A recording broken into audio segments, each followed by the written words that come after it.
הנרות הללו אנו מדליקין על הניסים ועל הפורקן ועל הגבורות ועל התשובות ועל הנחמות שעשית לאבותינו בימים ההם bזמן הזה.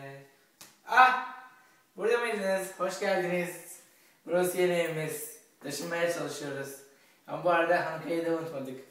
Sizlere ufak bir mesaj yollamak istedik. Hanukkah Sameach. Sizleri çok özledik. Bundan tam 2 yıl evvel biz Türkiye'deydik. Hanukkah'yı beraber yapmıştık. Ve evet, oraya evlenme teklifini etmiştim, hatırlıyorsunuz. Şimdi buradan size öpücükler yolluyoruz. Ve size güzel bir Hanukkah diliyoruz. Hanukkah Sameach. Hanukkah'ın ışığı her zaman yolunuzu aydınlatsın. Ve Hi, happy Hanukkah! I'm sorry this year we're not together. Hopefully next year it'll be the 3 of us. And we hope to see you guys soon. Only good news, good things for the family. We love and miss you all.